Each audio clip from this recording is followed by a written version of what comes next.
Hello, this is Chapter 1 of Release Me. Chapter 1. Warner. Well, I pivot slowly to face him, leaning one shoulder against a cold concrete wall. Can you sense anything? Adam takes a tight breath. I don't know, man, he says. He shoves his hands in his pockets and shakes his head, exhaling. I might need another minute. Something feels off. I watch him shift his weight as his eyes track the vast window, assessing the stark scene beyond. Rosabelle Wolfe is seated at a metal chair, unmoving, stiff as a stag on the ground, as her estranged father, Hugo, attempts another ill-fated interrogation. Rosa, Hugo says desperately, his voice pitching higher. Please, why won't you speak to me? Every day has been a failure. Every day, Hugo's panic rises as the hours progress, his emotional instability spiking to near hysteria as Rosabelle grows only more remote. I've encouraged him several times to abandon the assignment, but now that he's seen her again after so many years, he's lost all objectivity. He's frantic for a spark of recognition, a moment of redemption, and he won't relent. I'd hope his determination to connect with his daughter would give us much-needed psychological advantage. But the unfortunate truth is that Hugo has been a liability. Worse, he's costing us time. Most days these sessions end in tears. His, not hers. I do my best every day to disassociate from his pain. More concerning is that I haven't been able to get a read on Rosabelle in over a week. Her eyes are vacant, her energy cold. I've grown so accustomed to being flattened by this psychic torrent of other people that it's nearly disorienting to be confronted by her style of silence. Rosabelle's emotions response is non-existent. In my life, I've encountered one other person whose emotional state I couldn't fathom, and he's standing right next to me, my half-brother, Adam Kent Anderson. Only a year apart, we'd grown up never knowing the truth about each other or our family. For so long, Adam and I had jettisoned our father's name for our lives. Anderson had once torn us apart. Our father had intentionally pit us against each other. In fact, we once sought to kill each other. But over the past decade, we've learned to reclaim our shared name, slowly stirring ourselves back together. Me and my brothers finally united under the same banner. It was Ella who inspired this. Ella, who refused to be broken or branded by the story once written for her. It was what she taught me was possible when she took back the name Juliet. She's always known the world as Juliet for ours. She'll always be Ella to me. I experienced a stab of pain at the thought of her, tensing even as I tried to ignore the blade of fear that lately lodged itself between my lungs.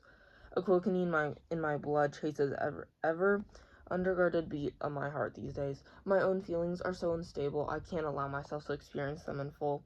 The thought of losing her, or our unborn child, is more than my paper soul can survive.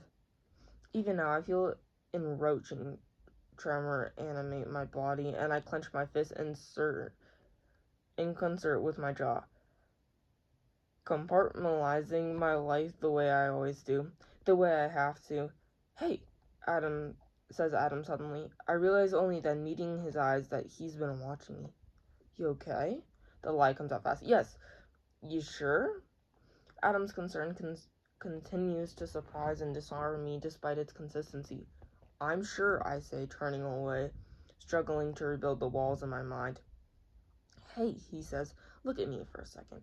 When I look up, the spike in his sympathy. More than that, I see it in the way he studies my face and scans the rest of me as if searching for open wounds. You want me to ask Elia to check on her?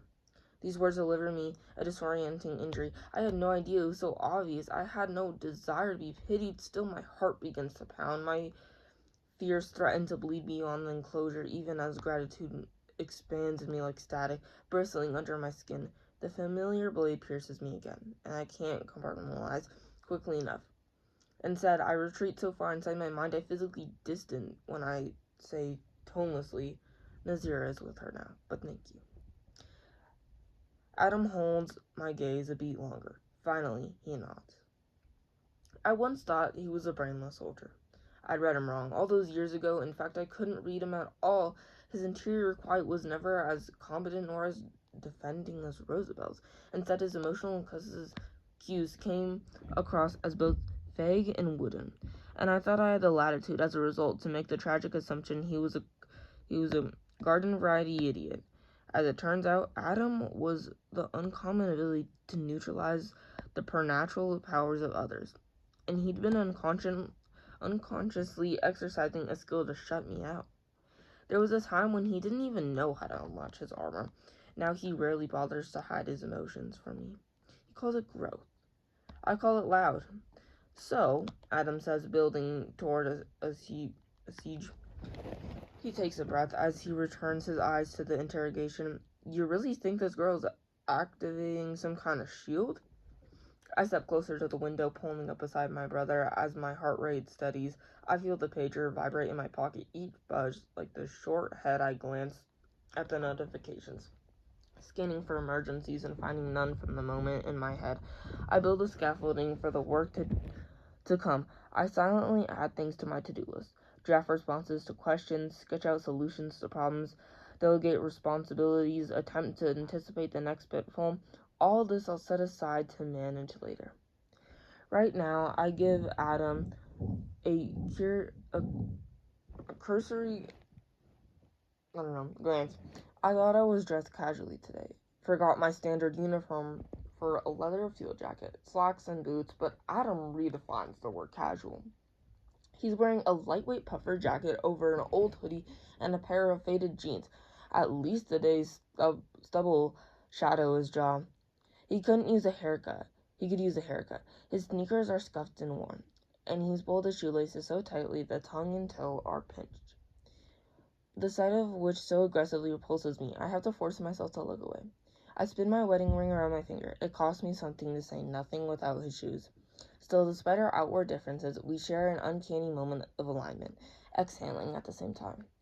I don't know if it's a shield, I admit, returning my eyes to Rosabelle. There's a dim clang of metal as she sits up in her seat, her manacles knocking together, and Hugo, who sunk in the ground in defeat, looks up at the sound. Rosa, says Hugo, his voice fraying as he repeats the same lines over and over. Please, you have to believe me. I never would have left you. They forced me to leave you. Please, say something. I look at Adam, anchoring myself in the room. As you already know, I say to him, we discovered last week that the mercenary has the same unpredicted ability to die at will. It's possible she's able to shut off her mind by extension, but logic would insist that were she capable of such a thing, she might activate this power earlier. And you don't think she has? I don't know, I say again, more quietly this time. I've never had an issue sensing her emotions, which leads me to assume for the moment that this is some kind of new power, something we haven't seen from her before. Adam nods, even as he frowns. And you think I might be able to disarm her? You think it's something she turns on and off? I don't know, I say for the third time. I'm not ready to commit to absolutes yet. If you find that you're able to shut off her power, I might be able to understand its origins. I'm trying to determine whether this, whatever this is an internal power activated from within or an external power generated remotely. Remotely? Adam raises his eyebrows. Like, you think the reestablishment might have turned off the chip in her brain? The problem is there is no chip in her brain. I say, my mood darkening as I meet his eyes. If there were, she'd be a lot easier to understand. All I knew is that this, I nod at the window, is not her natural state. I know her to be capable of heightened emotion and brain activity, but her mind has been impenetrable since the moment of her initiation. It's like nothing I've ever encountered. Really? Asks Adam, his surprise peaking. Not even with me?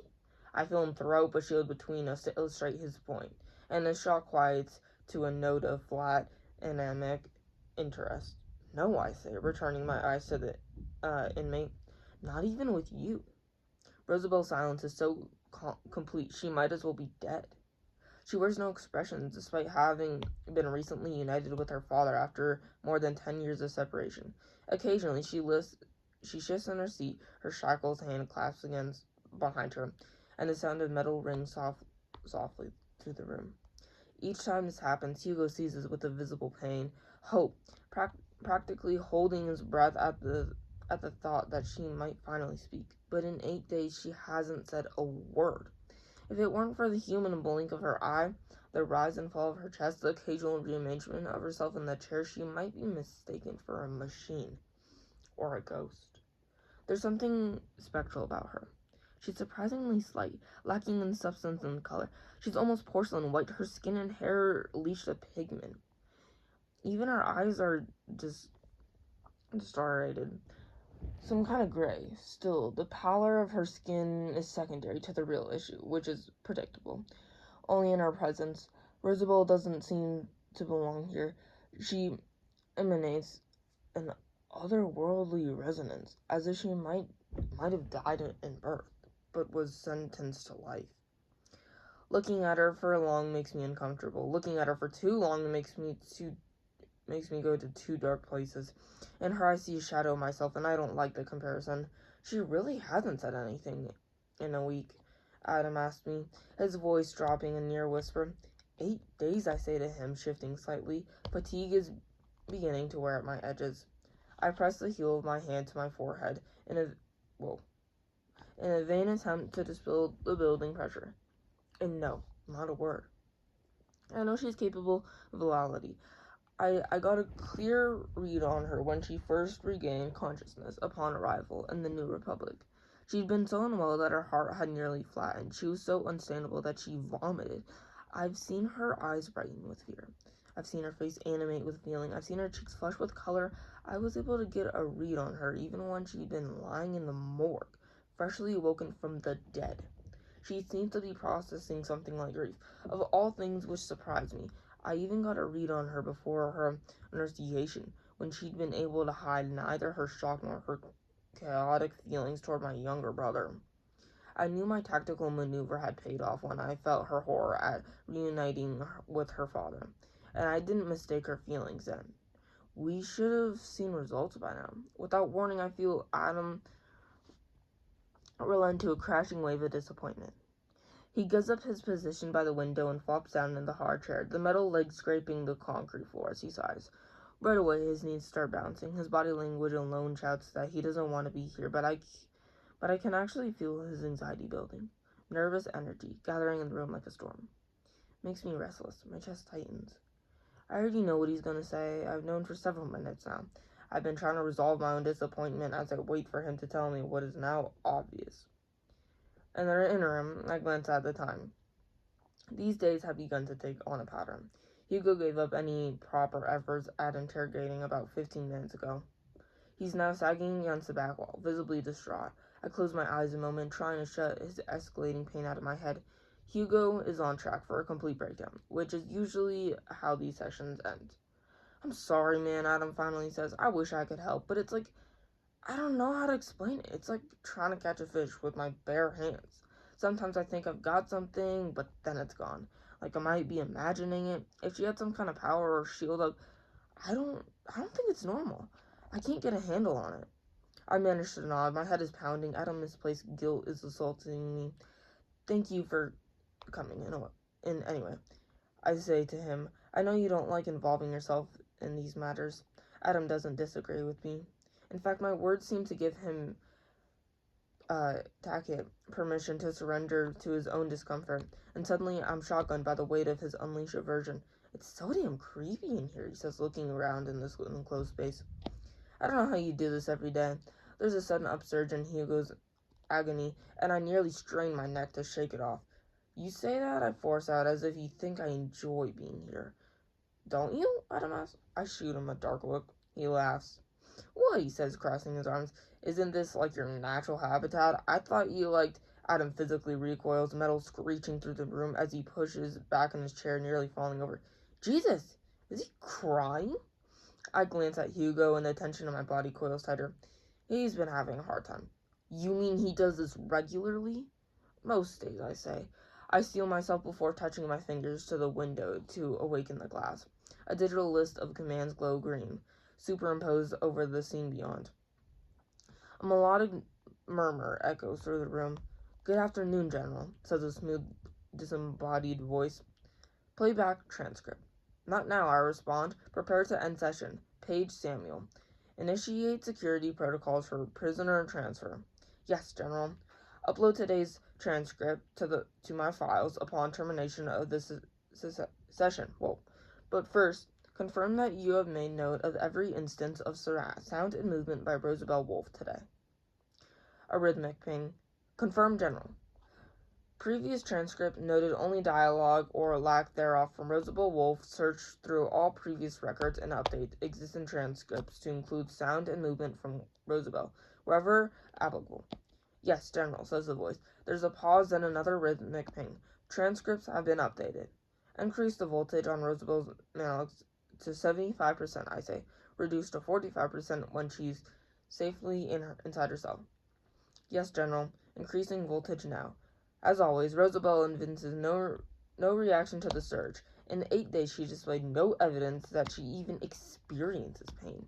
Now, as the manacles radiate what I know to be a breathtaking charge of electricity, she doesn't as much as draw an audible breath. She waits patiently to be collected, as lifeless as a doll. My jaw tightens. If all this is a strategic effort on her part, I'm forced to admit it's effective. I'm beginning to lose my patience with these methods. I'm going to lose my patience with her. I've been tempted to pivot to a less humane approach to provoke a reaction, except that I've witnessed enough of her eccentricities to know that she can somehow deaden herself to suffering, even while maintaining consciousness. Weeks ago, I made the deduction that physical torture would not be enough to compel her to speak. Psychological manipulation was my only recourse. I assumed her weakness for her sister would translate to weakness for her father. Clearly, I was wrong. Clearly, she knows what she's doing. And I have no idea what she's planning. Voltage increase, General. Session has now been terminated. The lights in the interrogation room brighten to painful levels, a soft alarm chiming through the space. Hugo remains rooted to the floor, his knees pulled up to his chest like a child. He buries his face in his hand as the door unseals, guarding another storm inside. Another day, another failure. My anxiety ratchets only higher. There's no doubt in my mind that Rosabelle is biding her time. She likes me, was built by the reestablishment. Our type was bred on cruelty, custom designed to survive the harshest conditions, trained to thrive as prisoners of war. The trouble is, I've never encountered anyone quite like her before. Not only is she apparently numb or to external stimulus, but she's proven immune even to the tech we have that might shut off her power. Exposing her to Adam was a worst-case scenario. I take a slow, even breath as a band of pressure seems to tighten around my skull. I have the ability to sense emotions of others, but greater than is my ability to draw upon any latent preternatural power. In a normal scenario, I'd be able to take Rosabelle's power and use it against her. Instead, dealing with her is like handling a dead battery. Another melodic murmur sounds throughout the room. Can I assist you with anything else, General? Compile a separate file, I say, highlighting all of Rosabelle's nonverbal responses over the past 8 days. I want a day-over-day comparison. Compiling now, General. That's all for today. Then there's a reverberation slam of the metal door as Rosabelle is safely escorted from the room in my periphery. Adams startles. I clear all the prompts, ending the comms with another melodic ding. Finally, reluctantly, I turn back to Adam. All this time, I felt openly staring at me. I felt his silent, hesitant, confused admiration. It bothers me. Is it weird, he says, his smile growing as he studies me, that I keep forgetting how fancy you are now? Yes. He laughs out loud. It's cool that you're so humble about it. It's not a matter of humility, I say, bristling. I oversee all branches of the military in the New Republic. You've had to make an effort to forget what I do. I never said I forgot what you do, he says. I just keep forgetting your title. I only stare at him, my impatience building. What? He says. It keeps changing. Doesn't it keep changing? No. Adam's frown deepens. But you've had a couple of title changes, right? He bounces his knee and I sag on the right side of his unforgivable waist, the pinchable toe box, the triple knotted mess. The pound in my head, it's only getting worse. I'm reminding myself to say nothing about his shoes, to keep my insulated advice to myself when he adds, I thought you were a chief command or something, or head of state, but the robot just called you general. I think it's fair to say it's a little confusing. It's not confusing, I say coldly. Juliet is head of state. I'm general defense. Can you remind me how those two jobs are different? No. It is new, though, right? Weren't you recently promoted? No. I silence another series of incoming notifications on my paper, scrolling through at least a dozen urgent missives to glance at a few highlighted as priority. Nothing to report. Calm down. She's sleeping. Stop fucking paging me. Bro, I think James is on his period. Inconclusive, sir. We'll need another extract from the vial in order to run a new set of trials. I stretched my neck and clenched the pager too, tightly in my fist, trying to release the tension radiating through my shoulders. I fight to organize my thoughts, but there are too many things vying for my attention. My mind is like faulty camera lens, hunting for focus and failing. My head is overrun. Hugo's soft cries are haunting me. Echoes of Rosabel's skittish movements continue to susurrate through my memory. The low buzz of overhead lights is compounding my headache.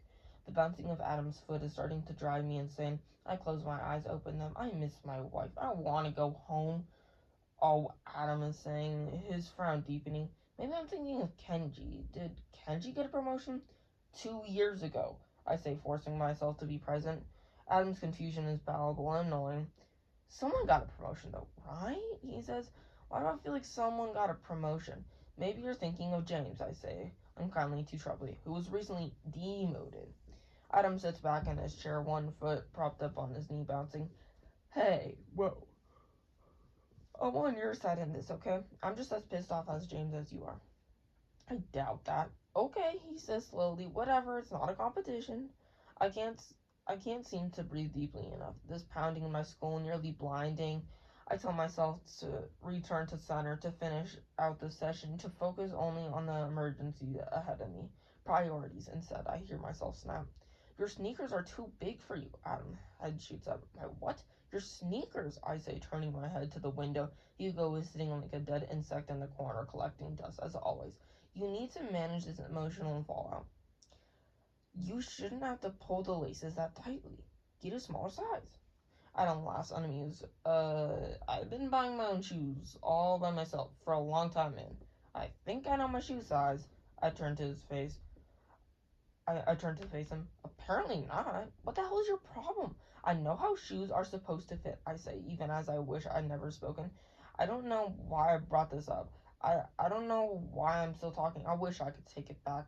You shouldn't have to choke the laces in order for the shoes to stay on. If you have to strain the laces like that, you should have chosen the wrong fit for your foot. You know, he says, cutting me off. It's shit like this that makes people hate you.